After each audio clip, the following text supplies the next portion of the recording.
ہمارے والد نے دنیا کی کوئی جائیداد ہمارے لیے نہیں چھوڑی، لیکن ایک ورثہ چھوڑا ہے کہ بڑے بڑے لوگ آئے، بات کر دوں ناراض تو نہیں ہوں گے، ہلکی سی بات کر دوں، بڑے بڑے لوگ آئے، ایک وقت ہوتا ہے نا، ہر ایک پہ وقت ہوتا ہے، بڑے بڑے لوگ آئے، ایک وقت تھا کہا جاتا تھا جی chief of army staff general Pervez Musharraf, آج خالی مشرف رہ گیا، ایسے ہے کہ نہیں؟ ایک وقت تھا جب کہا جاتا تھا جناب صدر پاکستان عزت مآب آصف، میں کسی کی توہین نہیں کر رہا، صرف آپ کو بتا رہا ہوں، کیونکہ اقبال نے کہا تھا اقبال یہ کس کیش کا فیض عام ہے، رومی فنا ہوا حبشی کو دوام ہے۔ اقبال کہتا ہے پوری دنیا پر حکومت تو سکندر ذوالقرنین نے کی ہے، دنیا میں بلال کیوں ہو رہی ہے؟ وہ میرے آقا و مولا سے محبت کی وجہ سے ہو رہی ہے نا، اس کی مثال آپ کو دور حاضر کی دے رہا ہوں۔ پھر جناب صدر پاکستان آصف علی زرداری صاحب، صرف زرداری رہ گئے، پھر جناب وزیر اعظم عزت مآب جناب میاں محمد نواز شریف، خالی نواز شریف رہ گئے۔ پورے عالم کفر اور پاکستان اور سارے پورے مافیاز نے مل کر علامہ خادم حسین رضوی کا نام بگاڑا، ہر کوئی کہتا خادم رضوی خادم رضوی خادم رضوی، اور پتہ نہیں کیا کچھ کہا، سب نے مخالف کمپین کی، لیکن دنیا سے جانا نہیں ہوا۔ ابھی دنیا سے گئے ہیں، لوگ کہتے ہیں عاشق رسول علامہ خادم حسین رضوی۔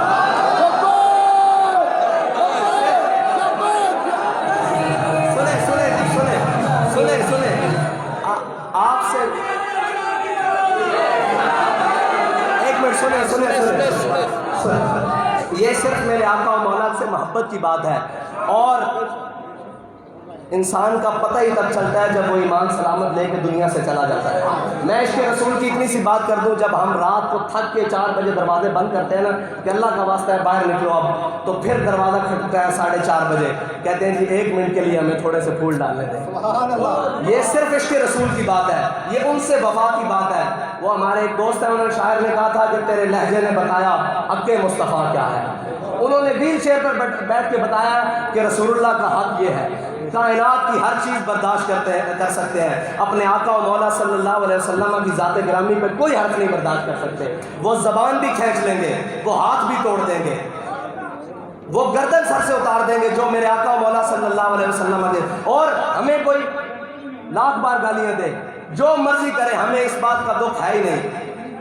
وہ کہتا ہے تیرے دشمنہ نال دشمنی، تیرے میرا ہر سجن تیرے واسطے، بس اتنا سا ہے، ہمارا کوئی لمبا چوڑا کوئی بات نہیں ہے۔ اور شاید پڑھا لکھا طبقہ ہم سے اس لیے بھی خفا ہے کہ اپنے بھی خفا مجھ سے اور بیگانے بھی ناخوش، کہ میں زہر الہل کو کبھی کہہ نہ سکا کن۔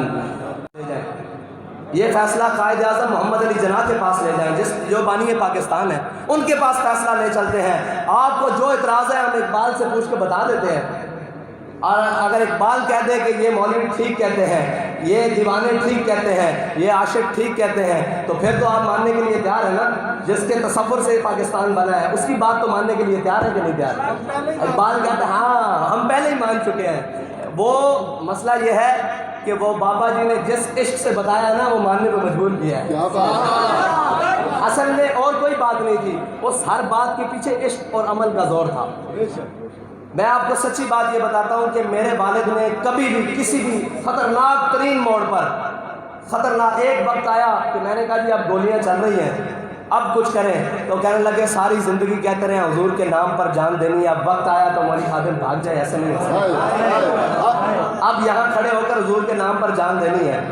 اور میں جب ان کے پاس جیل میں گیا، آپ کو پتہ ہے سیاسی قیدیں بھی بڑی عجیب ہوتی ہیں، لیکن ہمارے والد کو خاص محبت سے ایک خاص سیل میں رکھا گیا نا، معذوری کے عالم میں بھی۔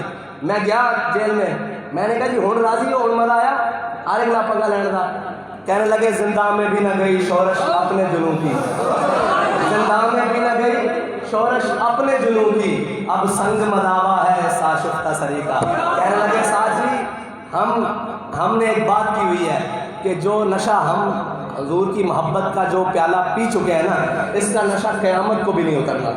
اور وہ پڑھا کرتے تھے کہ ہم سوئے حشر چلیں گے شاہ ابرار کے ساتھ، قافلہ ہوگا رواں قافلہ سالار کے ساتھ، یہ تو طیبہ کی محبت کا اثر ہے، ورنہ کون روتا ہے لپٹ کر در و دیوار کے ساتھ۔ اور ہم بھی سنیں گے مظہر کوئی نعت رنگین، گر ملاقات ہو گئی شاعر دربار کے ساتھ۔ یہ صرف حضور کی محبت کی باتیں ہیں، صرف حضور کی محبت کی باتیں ہیں۔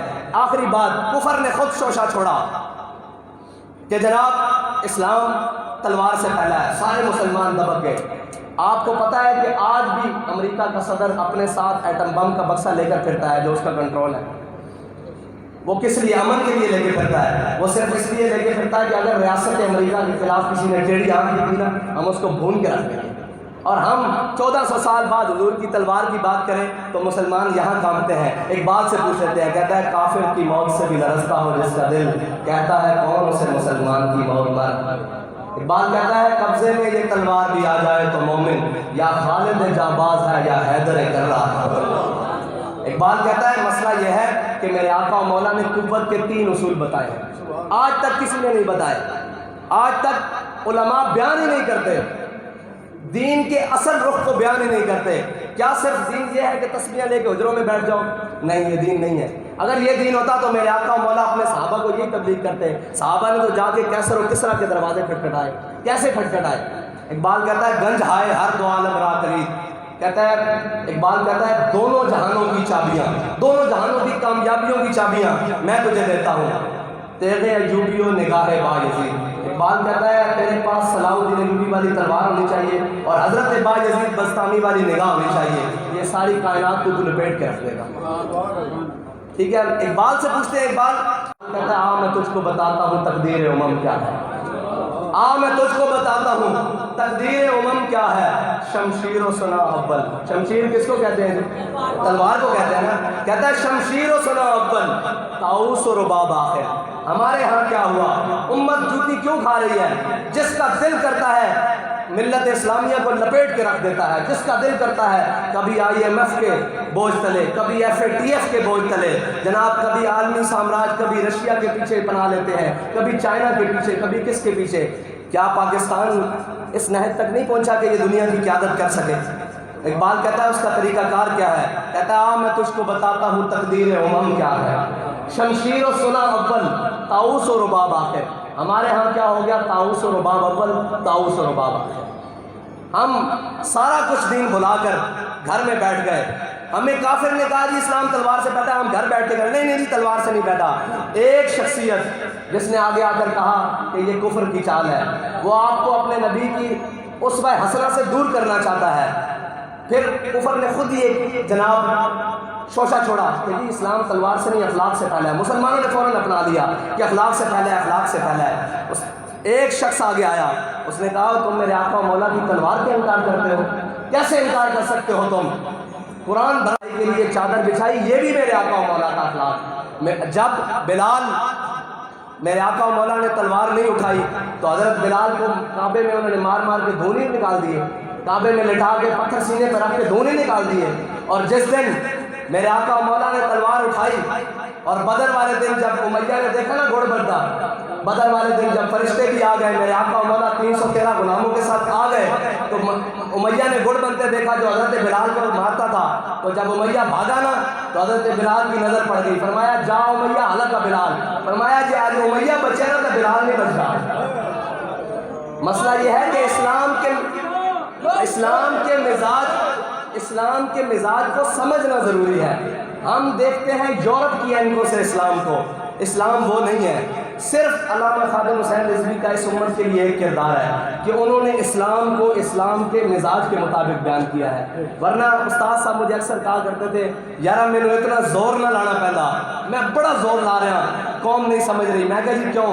کہنے یار پچھلی زمانے چنا دین شودیاں دے کے چڑھیا رہا، دین شودیاں دے کے چڑھیا رہا، جڑے دین دی ترجمانی نہیں کر سکے۔ دین نو جناب بالکل ہے صرف علماء دے حق کر دیتا گیا۔ فرمایا نہیں، حضور دی محبت ہر ایک دے سینے میں موجود ہے، لیکن صرف اس کو پالش کرنے کی ضرورت ہے۔ این ذرا گل ہوئی نہیں تے تڑپ کے امت آ نہیں گئی۔ ایک مولوی دے پیچھے لگی نا، وہ بھی ویل چیئر دے پیچھے لگی ہوئی، اس واسطے کہ اس نے اپنے جذبہ صادق دکھایا، اس نے اپنے جذبہ صادق دکھایا اور جذبہ حق دکھایا کہ اگر آج بھی اس امت کے اندر وہ پاور ہے۔ انہوں نے کہا کہ اس کی نفرت بھی عمیق، اس کی محبت بھی عمیق، اس کی نفرت بھی عمیق، اس کی محبت بھی عمیق، قہر بھی ہے اس کا اللہ کے بندوں میں شفیق۔ کچھ لوگ اعتراض کرتے ہیں کہ علامہ صاحب جذباتی نہیں تھے۔ استاد صاحب فرماتے تھے کہ اگر مومن کے اندر سے جذبات نکال دیے جائیں نا تو وہ تو ایک کھلونا رہ جاتا ہے۔ فرمایا مسلمانوں کا تو جو غلبہ ہے جو قوت ہے وہ ہے ہی جذبے سے. فرماتے ہیں کہ اگر جذبہ نکال دیا جائے، صرف باتیں رہ جائیں، پھر تو بات بنتی کوئی نہیں. میرے آقا و مولا صلی اللہ علیہ وسلم جب بدر کے لیے نکلے تو میرے آقا دیکھیں، مسلمان جو ہے نا وہ کوئی کام رسمن نہیں کرتا. رسمیں ساری دنیا کرتی ہے، مسلمان کا کام امنن ہے. پوری دنیا کے لیے کوئی بھی کام رسمن ہو سکتا ہے، مسلمان جب تک اس کو عملاً نہیں اپنائے گا اس کے لیے کامیابی نہیں ہے. جنہوں نے میرے آقا و مولا کو رسمن مانا نا، وہ مقام احد، مقام شوق، یہ مدینہ پاک سے 1.5 میل ہے مقام شوق. یہاں سے عبداللہ بن ابی اپنے ساتھیوں کو لے کر واپس آ گیا، اور جنہوں نے دل اور ایمان سے مانا، میرے آقا و مولا نے فرمایا بدر جانا چاہیے کہ نہیں، بدر جانا چاہیے کہ نہیں، بدر جانا چاہیے کہ نہیں. حضرت سعد بن معاذ کھڑے ہو گئے، فرمایا یا رسول اللہ ہم سے پوچھتے ہیں، سل حبال من شیتا وقتا حبال من شیتا سالم من شیتا آتے من شیتا خذ من اموالنا ما شیتا واتنا ما شیتا. یا رسول اللہ ہم سے پوچھتے ہیں بدر جانا چاہیے کہ نہیں، ہمیں حکم دیں ہم گھوڑے سمندروں میں ڈال دیں گے. اب روایات تو یہی ہیں کہ بدر کی طرف جاتے ہوئے مسلمانوں کے پاس گھوڑے تو صرف 2 تھے، 8 تلواریں تھیں. تو علامہ اقبال سے پوچھ لیتے ہیں کہ انہوں نے کون سے گھوڑے سمندروں میں ڈال لیتے. علامہ اقبال سے جب ہمارے قائد نے پوچھا کہ اقبال بتا، صحابہ دعوے کر رہے ہیں حضور کے سامنے اور جذبے سے بات کر رہے ہیں، ہم گھوڑے سمندروں میں ڈال دیں گے. تو علامہ اقبال کہتا ہے ہر کے عشق مصطفیٰ سامان اس بحر و بر در گوشہ دامان اس. علامہ اقبال فرماتے ہیں جس کے دل میں حضور کی محبت ہوتی ہے نا، کائنات کی ہر نعمت اس کی جیب میں موجود ہوتی ہے. اور پھر میرے اللہ کو یہ ادا پسند آ گئی، انہوں نے بڑھ کر بات کی حضور کی محبت میں. پھر حضرت سعد بن ابی وقاص کی قیادت میں مسلمانوں نے دریائے دجلہ میں گھوڑے ڈال دیے. اور اس موقع پر ایک رائٹر لکھتا ہے، وہ کہتا ہے یاد رکھنا جذبہ سواریوں میں نہیں ہوتا، سواروں میں ہوتا ہے. لوگ پوچھتے ہیں کہ جی لبیک والوں کو خادم رضوی صاحب نے کیا کھلایا ہے؟ میں نے کہا جذبہ نیچے اترا ہے بس، اور کچھ نہیں ہوا، صرف اوپر سے جذبہ نیچے آیا ہے. اور اگر پرنالوں سے پانی نیچے صاف آئے تو نیچے صاف اترتا ہے، اگر اوپر سے گندا نیچے پانی اترے تو پھر نیچے گندا ہی ہوتا ہے. لوگ کہتے ہیں کہ اوپر والے ایماندار ہیں، میں نے کہا جب اوپر والے ایماندار ہوتے ہیں نا تو حضرت عمر کے زمانے میں جب کیسر و کسریٰ فتح ہو گئے، حضرت سعد بن ابی وقاص نے ایک ساتھ خط لکھا. انہوں نے کہا جناب میں آپ کو مال غنیمت بھیج رہا ہوں، اور ساتھ یہ خط پڑھنے اس میں لکھا ہوا ہے کہ مسلمانوں کو، مسلمان مجاہدین کو بعض اتنی قیمتی چیزیں اس مقام سے ملی ہیں جہاں انہیں اللہ کے علاوہ دیکھنے والا کوئی نہیں تھا، لیکن کسی نے سوئی جتنی بھی بددیانتی نہیں کی. حضرت عمر رونے لگے، مولا کائنات حضرت علی المرتضیٰ پیچھے کھڑے تھے، انہوں نے حضرت عمر کے کندھوں پر ہاتھ رکھا، کہا عمر روتے کیوں ہو، جب تو جو بددیانت نہیں تیری رعایا کیسے بددیانت ہو سکتی ہے. مسئلہ یہ ہے کہ بات اوپر سے نیچے اترتی ہے، نیچے سے کبھی اوپر بات نہیں گئی.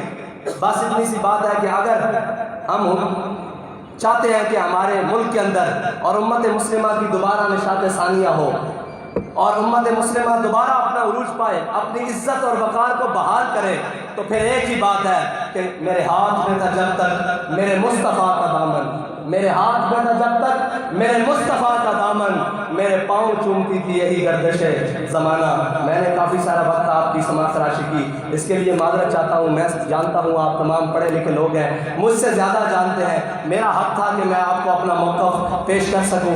بس زاں کے ملت را حیات از عشق اوست برگو ساز کائنات از عشق اوست. علامہ اقبال فرماتے ہیں اگر امت مسلمہ دوبارہ اوپر جانا چاہتی ہے، بڑی جانا چاہتی ہے،